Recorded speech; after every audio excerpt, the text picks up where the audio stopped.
أعوذ بالله من الشيطان الرجيم. بسم الله الرحمن الرحيم، والصلاة والسلام على أشرف الأنبياء والمرسلين نبينا محمد صلى الله عليه وسلم.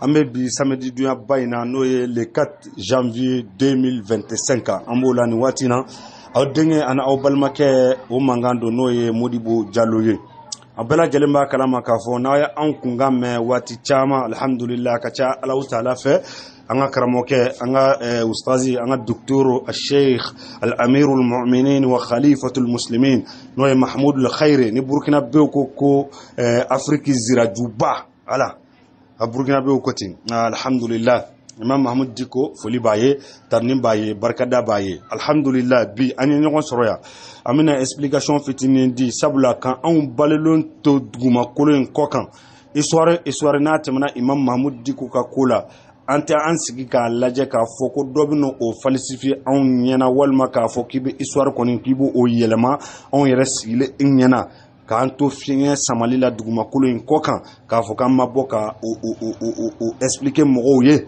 an t'i buruja an tɛ foyi nka an bɛ tiɲɛ kɔni yiri la wa i yɛrɛ b'a dɔn k'a fɔ ko nin ye tiɲɛ ye anw bɛɛ lajɛlen b'a dɔn k'a fɔ an ye dɔ fɔ M5 kɔnɔna ko kan o don na a faamuya jara mɔgɔ caman y'a faamu sabula an y'a yira k'a fɔ an ka télévision so dɔ de bɛ jamana in kɔnɔ yan nɔ olu ye M5 ka parcours bɛɛ histoire fɛn fɛn tɛmɛna u y'a bɛɛ bɔ télé la fɛn bɛ ko ye Imam Mahmoud Diko ka parti u y'a bɛɛ tigɛ ka bɔ a la anw dun b'a dɔn k'a fɔ ni ye M5 ka parcours jateminɛ ni ye Imam Mahmoud Diko ka yɔrɔw bɛɛ lajɛlen ni y'olu tigɛ ka bɔ a la M5 tɛ yen wallahi M5 tɛ yen ala ta kɔfɛ Imam Mahmoud Diko ala ta kɔfɛ n'ale tun tɛ M5 kun tɛ yen don min na i bɛ k'a b'a fɔ a ɲɛna karisa bɔ ni ninnu ni ɲɔgɔn cɛ u tɛ se na e dɔrɔn i kelen pe n'i bɔra ni ninnu ni ɲɔgɔn cɛ wallahi u tɛ se ne la m'u bɔ k'u bi u tɛ se Imam Mahmoud Diko ma sɔn o don mɔgɔ caman bɛ yen u nana Imam Mahmoud Diko deli u ye mɔgɔ dɔw bila ka na hali dasatɔnw ni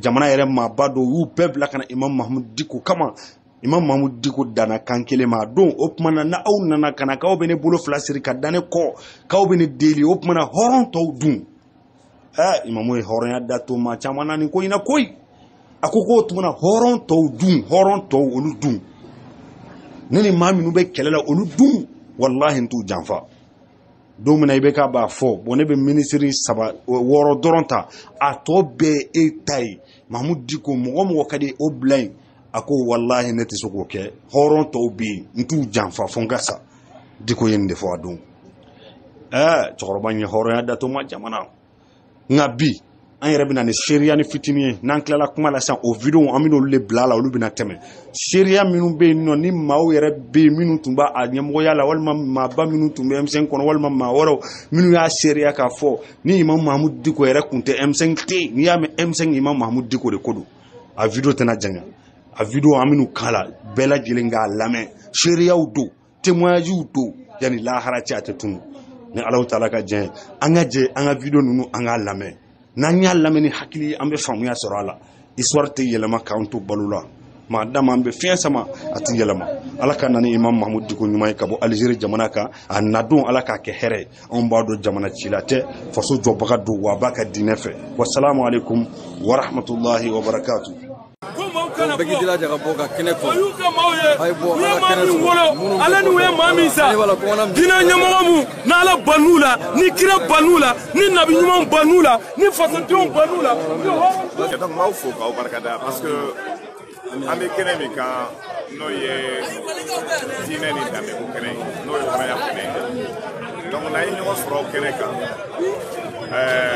jamanadenw fanga b'olu de kɔ mais n'an ye jamana jateminɛ k'a lajɛ bi o ye jamana ko kɛ politique ko ye nin ko in tɛ fɛn wɛrɛ ye aw tɛna se ka wale miliyari min kɛ k'a fɔ a bɛ lutiya diyagoya an ka taa kan ça veut dire cɛ ni musoya ko cɛ ni muso bɛ se ka furu ɲɔgɔn ma ko cɛ ani cɛ bɛ se ka furu ɲɔgɔn ma k'o kɛ fɛn ye k'a bɛ taa wari minɛ pays-bas bara pays-bas min ka taa dɔn ko jinaya cɛ ni cɛ bɛ ɲɔgɔn jinaya carré kɔnɔna na e ala balen b'o ma et que aujourd'hui n'a fɔra ko kuma bɛ fɔ diinɛ ɲɛmaa dɔw bɛ yen danbe kɔnɔ hɔrɔnya kama n'o y'o ka adamadenya feere k'a fɔ olu o tɛ fɛn wɛrɛ nɔfɛ nafolo o b'o de nɔfɛ o tɛ ala ka ko la ale maaw ngata donc bi ñoo soro bi ngata na fara ko ne ko ga ke fen wona ma fu ama ko marché bi da ke ama ko fen wona bi ke ko kan na ka kuna foli di maaw ma ako kera to ka nyefo adamina ako galondo ngata ko prevutitiko na ko prevutitiko bolo ni diko naraka maaw fara ñoka ka prevu ko ministre de la communication bora aye kuma fo kuma mi ditanye afara ko maaw be bara la segu e fendo yere bora konnana ko fe mi bora konnana para mbekela diko ta yere tayu diko e mo gode tayi dina nyama o de diko ta mais ni diko ya ba ala be diko yere halaki et donc abe dina mi kono abe jabala mi konnana mo bi jatimile ke ka ke ina fo ko fanga nyini ko do ko fe ngora ko do mais ni ala ye maawu mana ye wulu kuna goya abi joli bo akunda o de la ngata kala no be no kela bi baram be kela a jara diko yo abi na ni keneka ma jayo abi na ni keneka donc o wele de be ngata kala san malien bela jele ma ka fo chien bi bage fe de ko ambi kalaban chia ke ngata ama fo ala ga chien bage ala ti mo ta ye ko wallahi ala ba do kanga bi pe bi amo de keneka bismillahir rahmanir rahim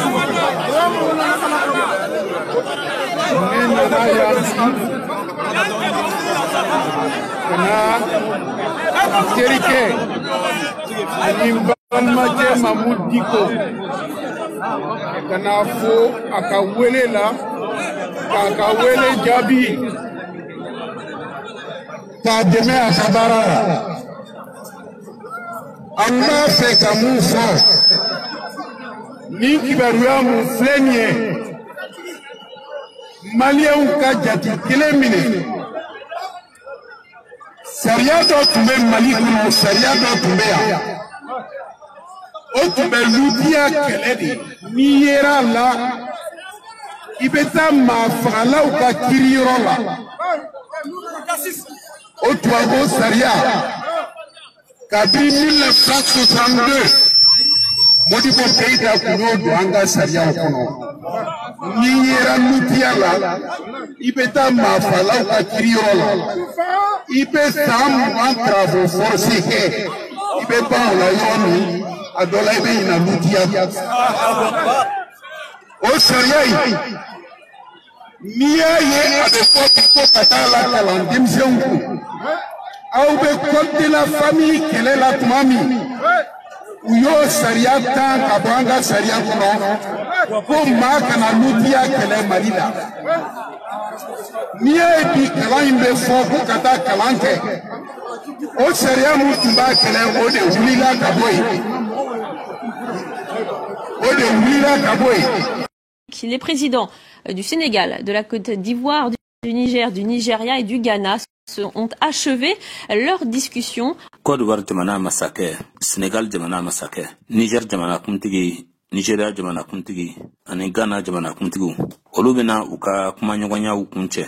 Entamés un peu plus tôt dans la journée, ils se sont entretenus avec le président Ibeka et les délégations des opposants et de la société civile. Oni jamana kuntigi Ibeka kumana, ciden minnu ni o bɛ fanga kɔyiraba u ko fɔ ani sigida tɔnw ka cidenw. La délégation de président doit rendre des comptes à des avancées à la CEDEAO lors d'une vision conférence prévue lundi. O kuma ɲɔgɔnya minnu n'olu kɔnna ka daminɛ sɔgɔmada yan fanfɛla jamana kuntigiw ka cidenw olu ka kan ka ɲɛfɔli kɛ ɲɛtakun minnu sɔrɔla ɲɔgɔnyew la o na kɛ lajɛ dɔ o senfɛ lajɛ min ni bɛɛ lajɛlen bɛna i to i sigiyɔrɔ la ka a filɛ yɔrɔ jan fɛ o lajɛ min kufara o bolodalen don k'o bila ntɛnɛndon na. On va tout de suite entendre la réaction de l'imam Dicko à la sortie de l'une de ces réunions. An bena sisan imam Dicko ale ka kɔrɔfɔw lamɛn o lajɛ dɔ la kelen kuncɛli la a ye min fɔ o kɛnɛ kan. Rien n'a bougé pour le moment. On nous a rien dit que j'ai pu comprendre. Foyi kɔni ma bɔ a nɔ na fɔlɔ foyi ma fɔ n ɲɛna k'a fɔ n bɛ se ka min faamuya. Je voulais vraiment le dire très sincèrement. N tun b'a fɛ ka a fɔ ni tilennenya o dan bɛɛ lajɛlen ye. Je l'ai dit et je le redis, nous sommes un peuple debout, nous ne sommes pas un peuple soumis ou résigné. N y'a fɔ wa n bɛ segin a kan k'a fɔ an ye jamana kɔnɔdenw de ye minnu wulilen don ka jɔ an tɛ jamana kɔnɔdenw ye minnu ni olu muɲunen don walima ni u kɔlen don ka u yɛrɛ majigin. Moi je le dis, je préfère mourir martyr que de mourir traître. Ne bɛ o fɔ tuma bɛɛ lajɛlen na ne b'a fɛ ka kɛ sedusu ye o ka fisa ma n salen ye janfa la. Les jeunes gens qui ont perdu leur vie ne l'ont pas perdu pour rien. Si vraiment ce qu'on nous a dit, c'est à cause de cela qu'ils se sont réunis. Je pense que rien n'a été fait pour le moment. Merci bien. Et on retrouve à Bamako notre correspondant Erwan Chex. Erwan, on vient d'entendre, l'imam Dicko est mécontent. Comment se sont achevées ces négociations? Erwan, ambora sisanka almami Dicko kumakan lame. Almami Dicko aniso mandi ni nyugon kuma nyugonya nu kunchera chugodi. Bonsoir, oui, effectivement, à la sortie de cette réunion entre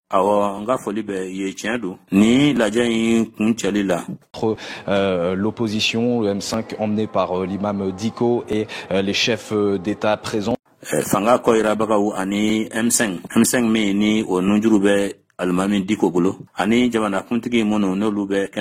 On a senti vraiment une tension. Et on l'a entendu à l'instant, l'imam Dicko qui a exprimé son mécontentement. On ne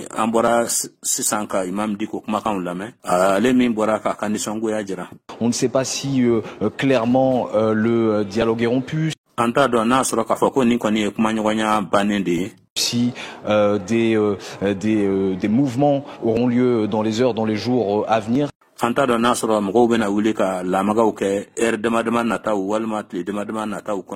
Si la lutte qu'a engagée l'opposition continuera. Mais ce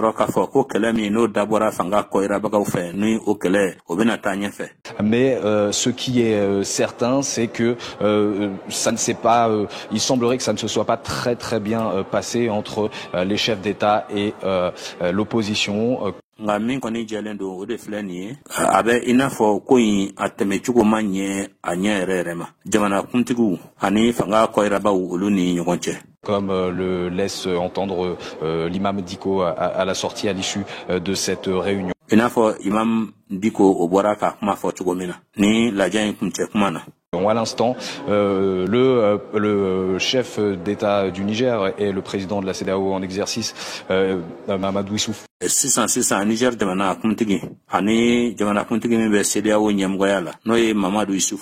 S'est exprimé, il a exprimé toute sa satisfaction d'avoir mené ces discussions avec à la fois la majorité, le président Ibrahim Boubacar Keïta bien sûr. Ale borasi sanka kakuma ukwanana aye akanimisi wasaira ko asira kuna wolo kwanana kani kumanyogonya inke kumanyogonya mi ni onana kana teme ani fangani akanba uni ngoche ni Ibrahim Boubacar Keïta be onyamgoya la sigatala la société civile et puis l'opposition sigida ton ani fanga ko irabau. Il a aussi affirmé que voilà des conclusions ne seront pas rendues tout de suite. Mais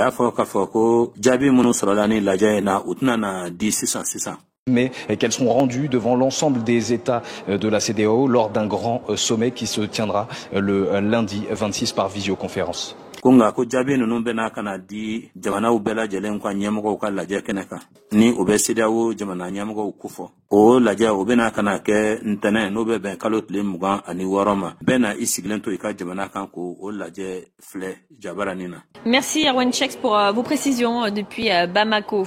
Eniche 16 ika préparer la tagaula kameni Bamako. En tout cas Dicko e kuma min fuye onko animisi wasara. Nous donner des ultimatums et nous dire vraiment si vous ne faites pas ça, on va vous sanctionner. Ka kangarda anye ka bogati buluda anye ka fo anyana na ma ketanta amena au nyangi. Je ne pense pas que ça soit amical dans le cas du Mali qui a traversé une telle crise. Neba Amerika fako utnana ke fanye teria sirafe kanyasi malima malimi ni uyeni na nyukona fereke ni na nyukona gelea chetige.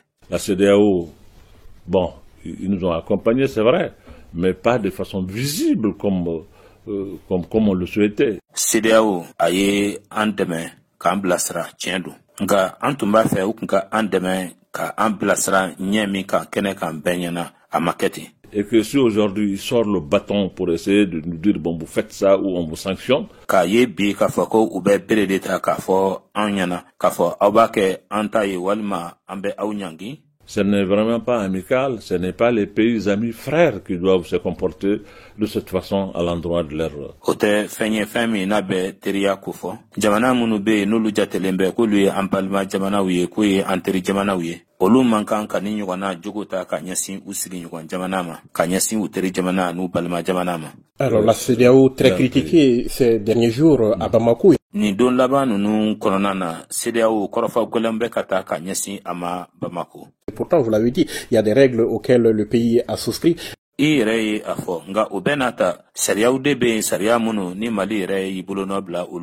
qu'il faut revoir quelque chose dans le fonctionnement de cette instance, à votre avis?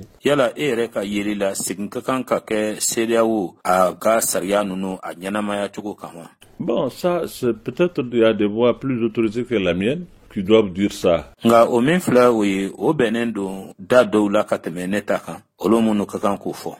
ne connais pas à fond le fonctionnement de la CEDEAO. Je donne mon point de vue et mes idées, c'est tout. CEDEAO benyanamaya chugomina hakika erela nta don fokasa dana. Neben hakilna nta nemeria ou fodron abana. Mais ce que je sais, c'est que maintenant, qu'il y ait CEDEAO ou pas, le Malien doit se mettre ensemble très rapidement pour chercher une solution de sortie dans cette crise. Ngwanbe min don ode flani ko sisan CEDEAO kera yo CEDEAO makayen wo malika ko kan ka fara nyogon kan jona walsa anka boda nyini anyerela kaboni ngeleya inkonnana. Ça fait à peu près 3 mois ou peut-être même au-delà que nous sommes là sans gouvernement. Mwabse ka foka be kalonani walma ka teme o yere fana kan ko ambe ni chugo inata kata soro fangate ambolo fangata kunna. Le pays ne peut pas rester comme ça ne peut pas continuer. Et vous savez, quand vous rentrez dans l'impasse, ce n'est pas la voie par laquelle vous êtes rentré que vous sortez. Ani iba donc afo ni dona gelea kono ni dona freke kono bisibasa kono I dona bisibasa kono freke kono gelea kono da mi fede ite bo o da fede. Il faut qu'on ait le courage de nous assumer et de chercher vraiment une voie de sortie.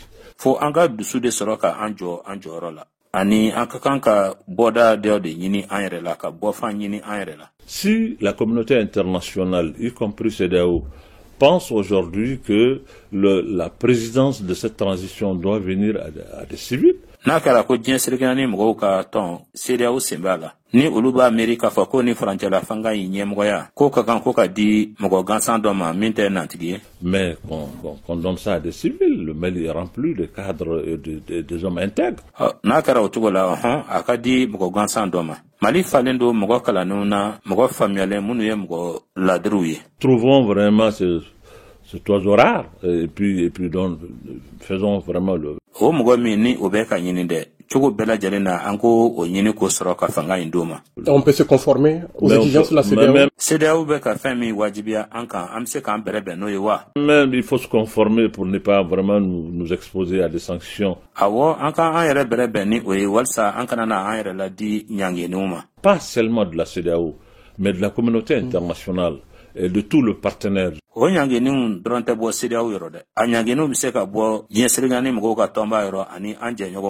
crois qu'on n'a rien à y gagner en nous mettant sur le dos toute la communauté internationale.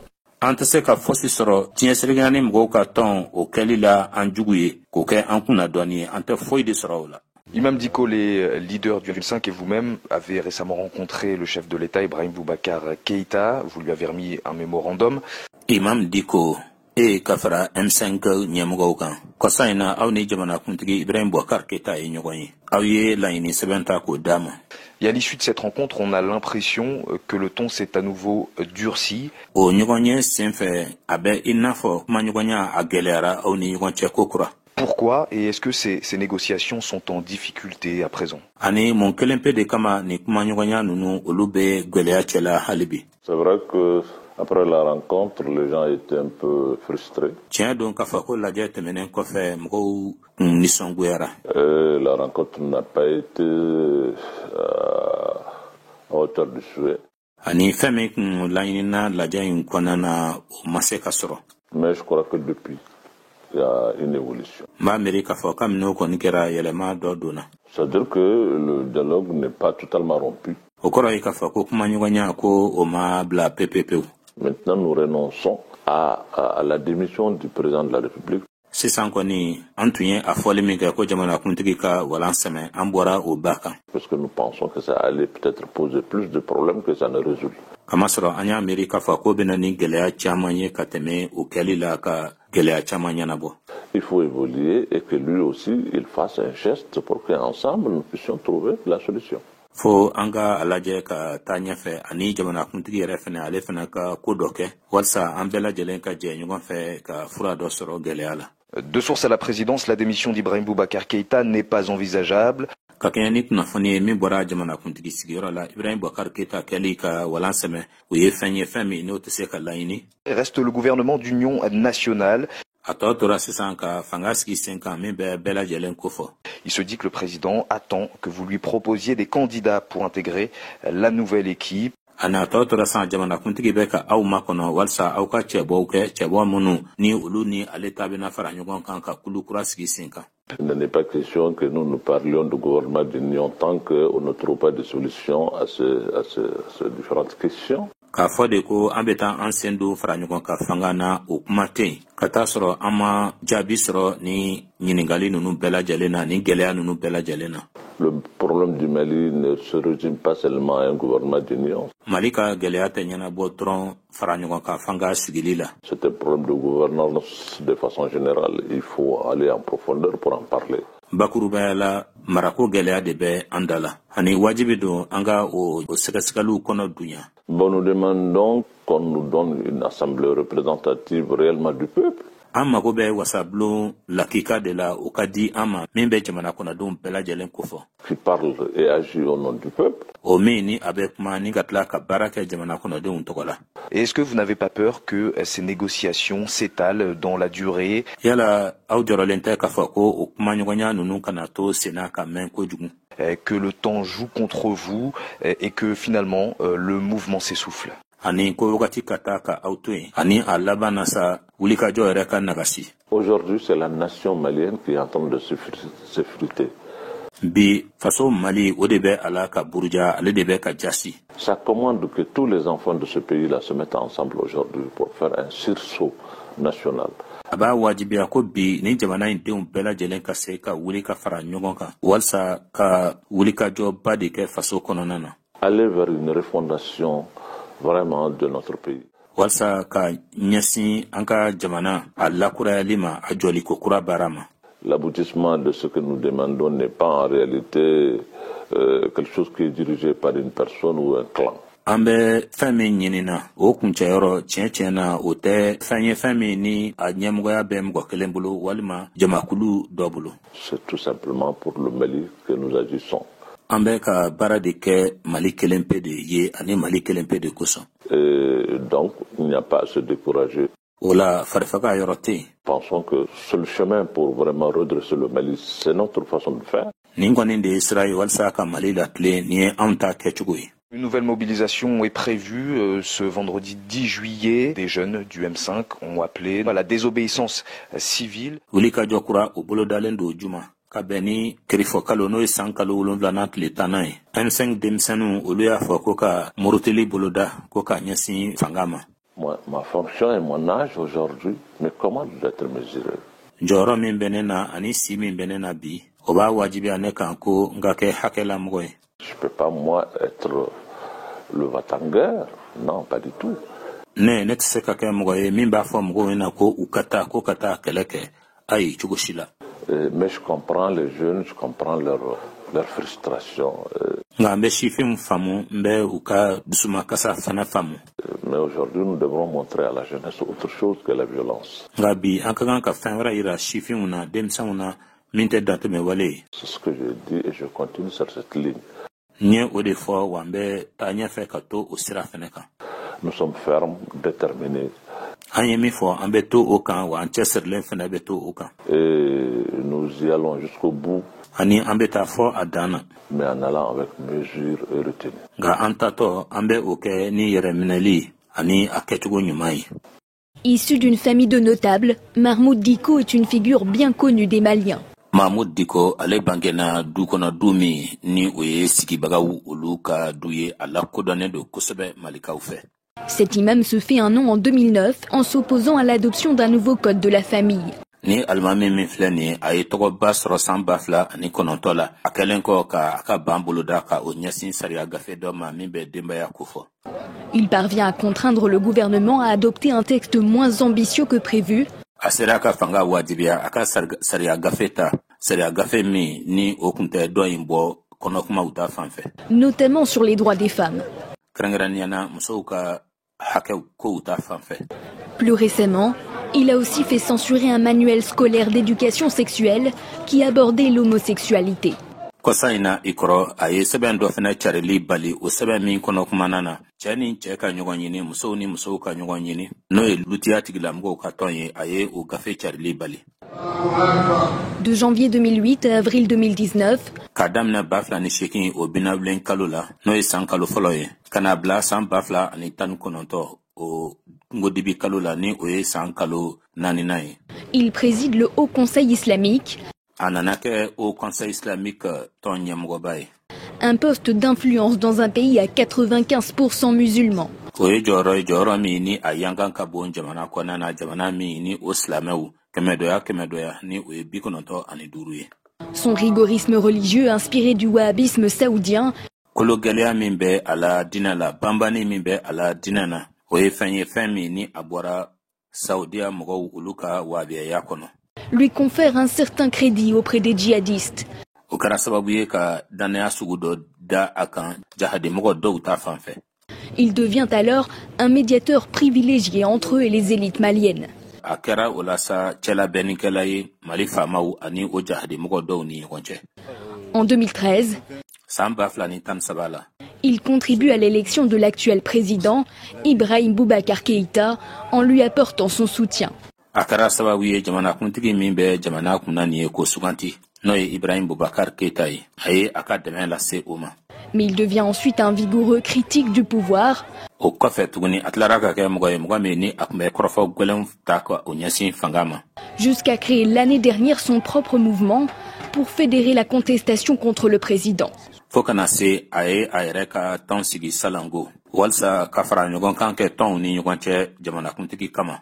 Aujourd'hui, c'est la nation malienne qui est en train de s'effriter. Bi, jamana yɛrɛ faso yɛrɛ de bɛ a la ka jasi ka buruja. Ça commande que tous les enfants de ce pays-là se mettent ensemble aujourd'hui pour faire un sursaut national. A b'a wajibiya bi jamana in den bɛɛ lajɛlen de ka fara ɲɔgɔn kan ka wulikajɔba kɛ ɲɔgɔn fɛ faso kɔnɔ. Aller vers une refondation vraiment de notre pays. Ka taga sira kan sira min ni o bɛ an ka jamana a lakurayali a jɔliko kura ko fɔ. À 66 ans, le charismatique prêcheur a beaucoup d'influence sur la contestation. Ka sito san 66 la ni wajulikɛla kanunenba in a lamɛnnen do jama fɛ jama min ni o bɛ murutili ko fɔ. Face aux violences de ces derniers jours, il a appelé au calme. Ka tali kɛ ni tile laban ninnu dantɛmɛwalew la a ye welekan bila ka a lase basigi ma. Et à poursuivre le combat à travers le dialogue et le droit.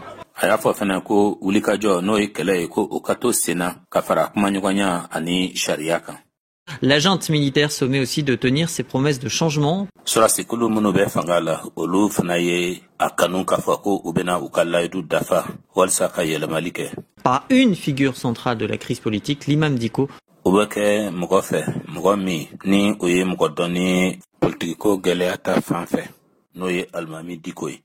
Notre envoyé spécial Alexandra Honard l'a rencontré. An ka ciden kɛrɛnkɛrɛnnen Alexandra Ana u ye a kuma ɲɔgɔnya. C'est dans cette mosquée que prêche Mahmoud Dicko, l'une des figures les plus influentes du pays. Ni misiri in de kɔnɔna na Imam Mahmoud Dicko a bɛ wajuli kɛ yan. Ale ye mɔgɔ lakodɔnnenba ye jamana kɔnɔ. Il officie ici depuis 40 ans. A bɛ a ka diinɛ laseliw kɛ yan a ka ca ni san 40 ye. C'est l'imam que les Maliens écoutent, que la junte est venue saluer au lendemain du coup d'État. Ale ye alimami ye malikaw bɛ min lamɛn. Sɔrɔsikulu nana ka na mɔgɔ min fo ka fɔ jaso dugusajɛ n'o ye coup d'état dugusajɛ ye. Et que l'opposition a choisi de placer sur le devant de la scène pour gagner en popularité.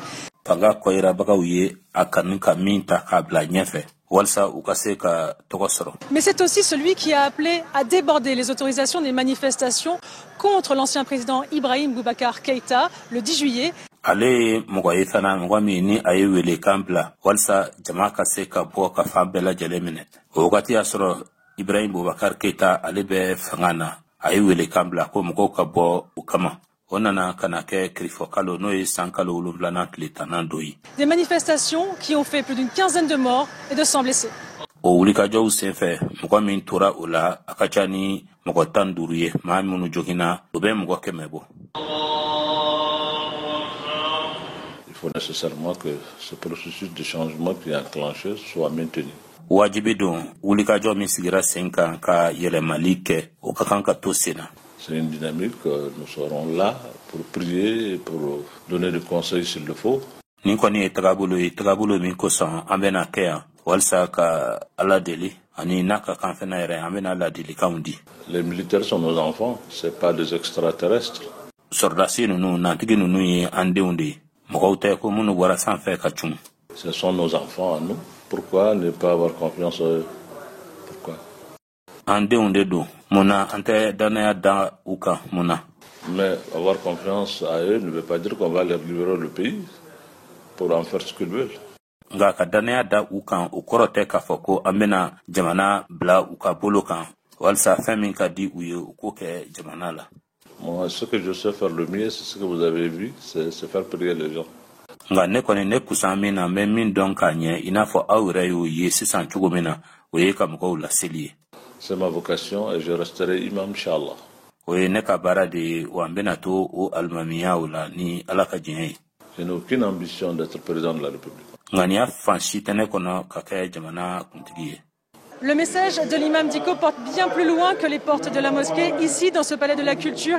Alimami a ka kumakan a bɛ taa yɔrɔ jan ka tɛmɛ a ka misiri dalala kan. Nin yɔrɔ la palais de la culture la ni o ye an ka dɔnni bulon ye. Il a rassemblé quelques heures plus tard plusieurs milliers de Maliens scandant son nom, de l'homme de la rue jusqu'aux plus hautes autorités politiques, économiques et religieuses. Wagati dama dama tɛmɛnen kɔfɛ a sera ka Malika ba kelen sigiyɔrɔma caman fara ɲɔgɔn kan. Olu minnu ni olu tun bɛ ka kule n'a tɔgɔ ye. Ka a daminɛ bɔlɔnkɔnɔmɔgɔ la fo ka taa a se ɲɛmɔgɔyasoba ma ni o bɛ fanga tigilamɔgɔw kofɔ bɛrɛbɛrɛliko nasira fɛ. Ka na se sɔrɔko ani dinako yɛrɛ fana ɲɛmɔgɔyasoba ma.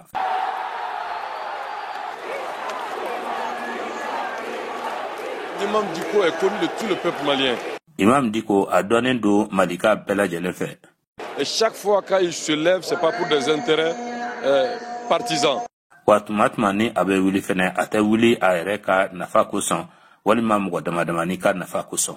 Mais c'est pour le Mali. Donc aujourd'hui, cette popularité s'est construite autour d'un idéal que les Maliens lui reconnaissent.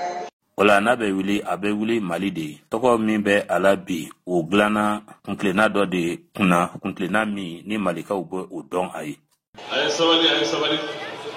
En cette période de haute défiance politique, Mahmoud Dicko représente la figure rassurante. Ni wagati min filɛ nin ye ni o ye ɲɔgɔn sama ye bɛrɛbɛrɛliko nasira fɛ. Mahmoud Dicko ale ye mɔgɔ ye mɔgɔ min ni a bɛ maa jigi sigi. La figure fédératrice dans un pays à 95% musulmans. Mɔgɔ don mɔgɔ min ni a bɛ tɔw fara ɲɔgɔn kan. Jamana kɔnɔna na jamana min ni o silamɛw kɛmɛdɔya n'a ka ca ni mɔgɔ 95 ye. L'imam s'est fait connaître en 2009 en bloquant la réforme du code de la famille qui était plus favorable aux femmes. Alimami a lakodɔnna san 2009 la. A ye yɛlɛmali dɔ bali yɛlɛmali min ni o tun bɛ tali kɛ gafeba min bɛ dannatigɛli kɛ denbaya cogoɲaw la. O gafe min ni o da kun ka di kosɛbɛ musolakaw la. Et en interdisant la publication de manuels scolaires qui abordaient l'éducation sexuelle. A tilara fɛnɛ kalankɛ gafe dɔ bɛ yen ka o carili kɔ o bali o kalankɛ gafe min n'o tun bɛ cɛnimusoya ladamu kofɔ.